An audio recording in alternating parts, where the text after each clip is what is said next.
찬란한 보혈을 날마다 입으로 간증해 담대히 싸우며 나가세 천국에 들어갈 때까지 예수는 우리를 깨끗게 하시는 주시니 그의 피 우리를 눈보다 더 희게 하셨네.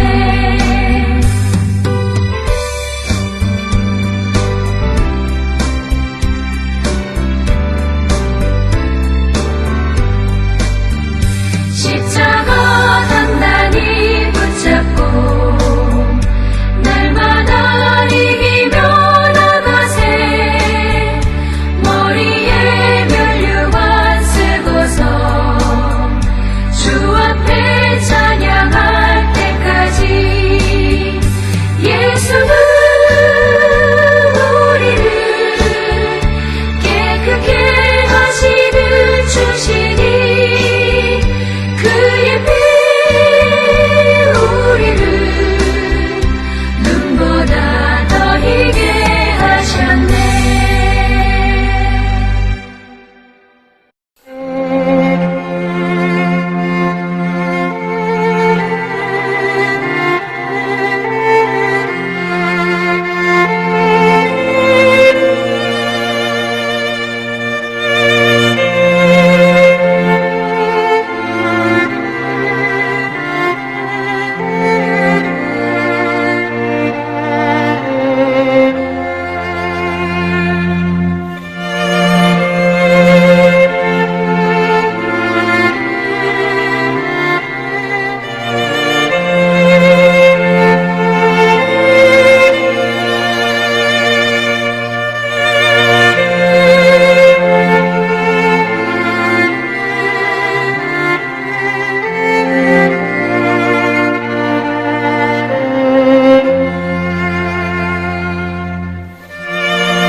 우리가 마음의 뿌림을 받아 악한 양심으로부터 벗어나고 몸은 맑은 물로 씻음을 받았으니 참마음과 온전한 믿음으로 하나님께 나아가자. 아멘.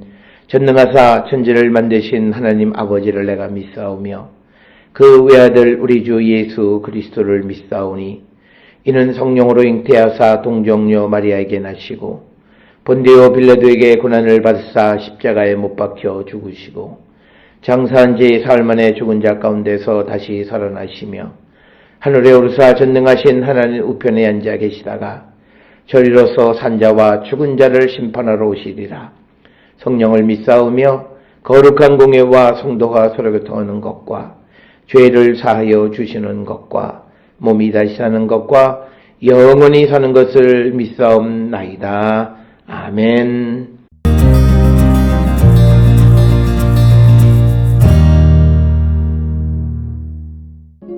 대만 사람 엘리바스가 대답하여 이르되 누가 내게 말하면 내가 실증을 내겠느냐? 누가 참고 말하지 아니하겠느냐? 보라, 전에 내가 여러 사람을 훈계하였고 손이 늘어진 자를 강하게 하였고 넘어지는 자를 말로 붙들어 주었고 무릎이 약한 자를 강하게 하였거늘 이제 이 일이 내게 이름에 내가 힘들어하고 이 일이 내게 닥침에 내가 놀라는구나. 내 경외함이 내 자랑이 아니냐? 내 소망이 내 온전한 길이 아니냐?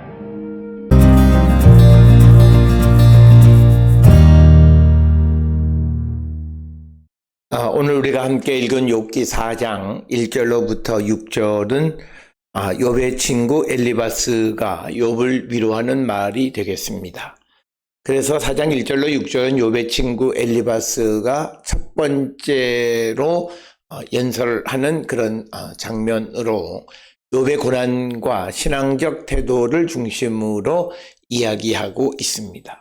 특별히 엘리바스는 욥의 과거 신앙적 삶과 현재의 태도를 비교하고 또 욥이 고난 속에서도 신앙을 지켜야 한다고 권면합니다. 그래서 이 4장 1절로부터 6절은 엘리바스의 권면이 담긴 동시에 그의 관점에서 나오는 어떤 신학적 한계를 드러내 보이는 그런 말씀이 되겠습니다. 오늘 주시는 본문 4장 1절 대만 사람 엘리바스가 대답하여 이르되, 그래서 엘리바스의 발언이 시작하는 것이 되겠고, 엘리바스라고 하는 말의 뜻은 나의 하나님은 좋은 금이다 이런 뜻이고, 창세기 36장 10절 이하에서는 에서의 후손으로 기록이 되어 있습니다. 대만 사람 엘리바스라고 하는 이 대만이라고 하는 것은 지혜로 유명한 지역으로 이레미야 49장 7절에 기록되어 있고, 그래서 엘리바스는 지혜로운 자로 묘사되어 있는 그런 것이 되겠고, 엘리바스는 세 친구 중 가장 먼저 발언하며 이후 연설에서 지혜와 경험을 바탕으로 욥을 설득하려고 하는 그런 입장을 가지고 있는 자가 엘리바스가 되겠습니다. 특별히 오늘 주시는 이 본문에서 엘리바스는 지혜의 전통 안에서 권면합니다. 그래서 엘리바스의 발언은 고난 속에서의 인간적 이해와 신학적 해석의 복합성을 보여주고 있고, 그러면서 인간적 판단의 한계를 보여줍니다. 그래서 엘리바스는 욥의 상황을 자신의 경험과 논리의 근거에서 판단하려 하지만, 그러나 그는 하나님의 초월적 계획을 놓쳤다라고 하는 겁니다. 특별히 우리가 이 엘리바스가 대만 사람이라고 하는데, 이 대만이라고 하는 곳이 어디냐의 논쟁은 많지만 이스라엘 땅은 아니다라고 하는 거죠. 그렇다면 이방 사람이 하나님의 사람 욥을 훈계하고 그에게 권면한다라고 하는 것은 그가 하나님의 지혜를 놓칠 수밖에 없는 한계를 가지고 있음을 우리에게 보여주는 이야기가 되겠습니다. 이어지는 2절에 누가 내게 말하면 내가 실증을 내겠느냐, 누가 참고 말하지 아니하겠느냐. 그래서 2절에 의하면 엘리바스는 욥의 탄원에 대하여 도전하는 사람들에 대해서 짜증을 내는 것을 이해하지만, 그러나 욥이 하나님에 대하여 생소한 말을 하지 못하게 해야 함을 느꼈다, 이렇게 말합니다. 그래서 권면의 필요성, 그 필요성에 의해서 지금 엘리바스가 욥에게 권면한다라고 하는 것이고, 누가 너에게 말하면 내가 싫어하겠느냐, 누가 참고 말하지 아니하겠느냐. 엘리바스는 욥의 감정을 배려하면서도 친구로서 침묵할 수 없다고 말합니다. 따라서 오늘 주시는 본문에서 엘리바스는 고난받는 욥에게 권면의 필요성을 강조하며 조심스럽게 접근하는 그런 모습을 보여주고 있고, 그러면서도 고난 중 권면은 위로와 충돌을 동시에 가져올 수 있는 복합적인 행위라고 하는 것을 우리에게 보여줍니다. 3절에서 보라, 전에 내가 여러 사람을 훈계하였고 손이 늘어진 자를 강하게 하였고, 그래서 3절에서 엘리바스는 이전에 욥의 옳은 행동을 하는 신실한 사람이었음을 말하고 있습니다. 그래서 욥은 손이 늘어진 자, 무릎이 약한 자를 도와주었다. 그래서 오늘 주시는 본문의 말씀에서 내가 여러 사람을 훈계했다라고 하는 말은 고쳐주었다는 말이고, 손이 늘어진 자는 사전적인 의미는 손이 피곤한 자라고 하는 그런 의미가 되겠습니다. 그래서 오늘 주시는 본문에서 엘리바스는 욥이 과거의 신앙적인 역할, 그래서 여러 사람을 고쳐주고 또 손이 늘어진 자를 강하게 하고 넘어지는 자를 말로 붙들어 주었고 또 무릎이 약한 자를 강하게 했다라고 하는 겁니다. 그래서 엘리바스는 욥의 과거 다른 사람들을 돕고 격려하던 지도자로서의 역할을 강조하는 것이 오늘 주시는 3절, 4절의 말씀이 되겠고, 4절에서도 넘어지는 자를 말로 붙들어 주었고 무릎이 약한 자를 강하게 하였거늘, 이렇게 말하고 있습니다. 그래서 오늘 주시는 본문에서 욥은 고난받는 자들을 돕는데 헌신했던 신앙적 지도자로 묘사함으로써 신앙의 책임과 신앙적 리더의 책임성에 대해서 말하고 있고, 특히 욥의 언어는 고난받는 자들에게 힘을 주는 도구로 사용되었다라고 하는 것을 통해서 말의 힘에 대해서 언급하고 있고, 이것은 잠언 15장 23절에서도 언급되어져 있는 것이 되겠습니다. 따라서 그 욥이 과거에 신앙적 리더로서의 역할을 다했다라고 하는 거죠. 그러면서 5절에 이제 이 일이 내게 이름에 내가 힘들어하고 이 일이 내게 닥침에 내가 놀라는구나. 그러니까 5절에서는 이제 욥에게 이런 고난이 닥치니까 힘들어하고 놀란다, 이렇게 말합니다. 놀라는구나라고 하는 것은 내적인 동요를 일으킨다, 공포에 이르는 두려움을 갖게 된다라고 하는 것. 그래서 3절, 4절에서 과거에는 그렇게 어려운 가운데 있는 자들을 돕는 역할을 잘도 하던 바로 욥이 이제는 너에게 그런 일들이 당하게 되자 힘들어한다. 그래서 욥이 과거에 보여주었던 그런 태도를 지금 고난 속에서 유지하지 못하고 있는 것을 지적하는 내용이 오늘 주시는 5절에 있는 그런 말씀이 되겠습니다. 그래서 우리가 오늘 주시는 이 본문을 통해서 우리에게 주시는 것은 우리가 어떤 고난 속에서도 신앙적 일관성을 가져야 된다라고 하는 겁니다. 그래서 엘리바스가 고난 속에서도 신앙을 유지해야 한다고 주장하지만 욥의 상황을 충분히 이해하지 못하는 한계를 드러내고 있다라고 하는 것이고, 엘리바스는 욥의 고난 속 반응을 과도하게 판단하고 공감보다는 논리적인 접근으로 그를 책망하는 그런 말씀이 되겠습니다. 이어지는 6절에서 내 경외함이 내 자랑이 아니냐, 내 소망이 내 온전한 길이 아니냐. 그래서 6절에서는 엘리바스가 욥의 경건함, 온전함이 지금의 고난 속에서도 희망과 위로가 되어야 하지 않느냐라고 권면하는 그런 이야기가 되겠습니다. 그래서 엘리바스는 욥의 하나님에 대한 탄원의 이야기를 듣고 욥을 비난하는 거예요. 특히 3장에서 자기의 출생에 대해서 저주하는 내용을 듣고 너희가 경외함 그리고 소망을 갖고 살아가는 것이 너의 장점이 아니었느냐라고 말함으로써 욥의 이런 태도를 질책하는 그런 말씀이 되겠습니다.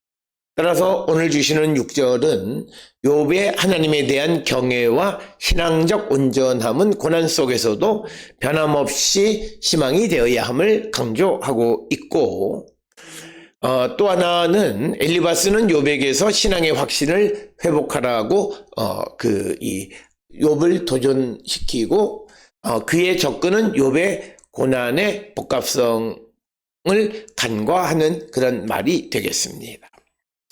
따라서 오늘 주시는 이 말씀들을 통해서 무엇보다도 우리가 고난 중에서도 신앙적 태도의 일관성을 가져야 하는 것을 우리에게 가르쳐 줍니다. 그래서 욥을 지적하면서 과거에는 여러 가지로 어려운 가운데 있던 사람을 훈계하고 손이 늘어진 자들을 강하게 하고, 4절에서는 넘어진 자를 말로 붙들어주고 무릎이 약한 자를 강하게 했던 자가 자신에게 고난이 닥치자 내가 이제 놀라고 힘들어하는 것이 어찌된 일이냐.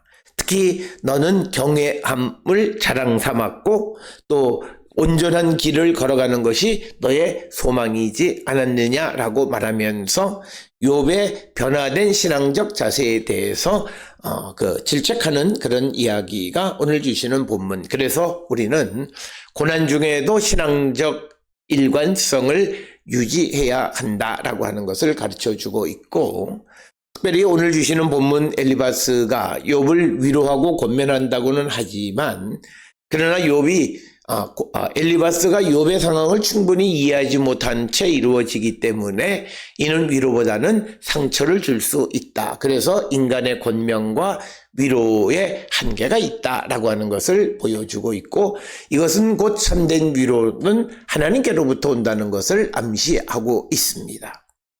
또한 오늘 주시는 본문을 통해서 우리에게 주시는 것은 신앙적 리더의 책임성에 대해서 이야기합니다.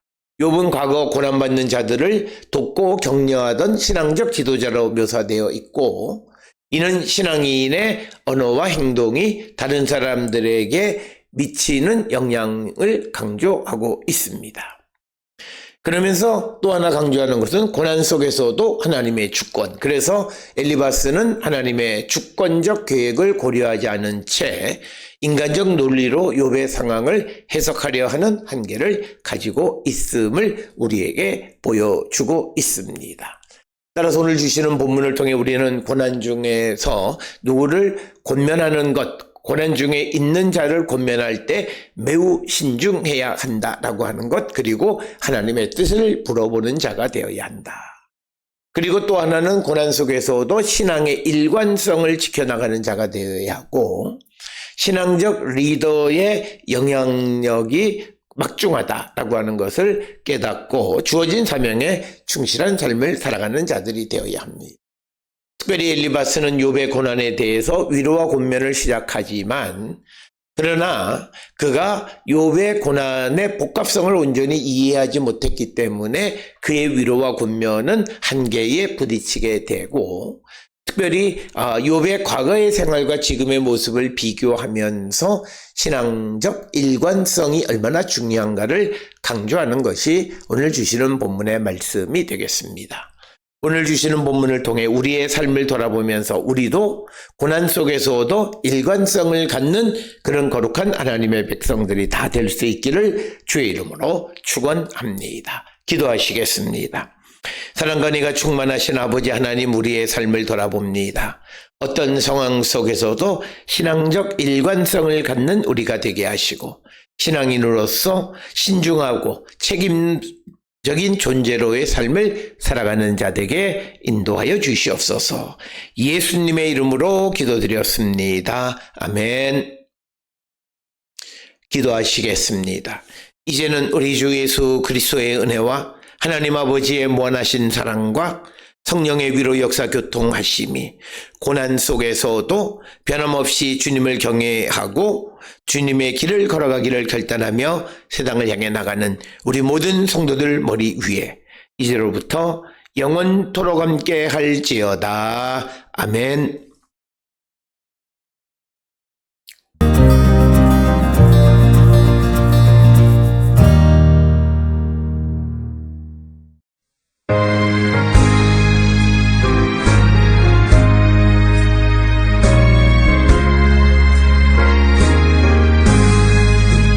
너는 갈 길 모르니 주여 인도하소서. 어디가 야 좋을지 나를 인도하소서. 어디가 야 좋을지 나를 인도하소서. 아무것도 모르니 나를 가르치소서. 어찌해야 좋을지 나를 가르치소서. 어찌해야 좋을지 나를 가르치소서. 어리같이 어리니 너를 도와주소서.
기도하시겠습니다.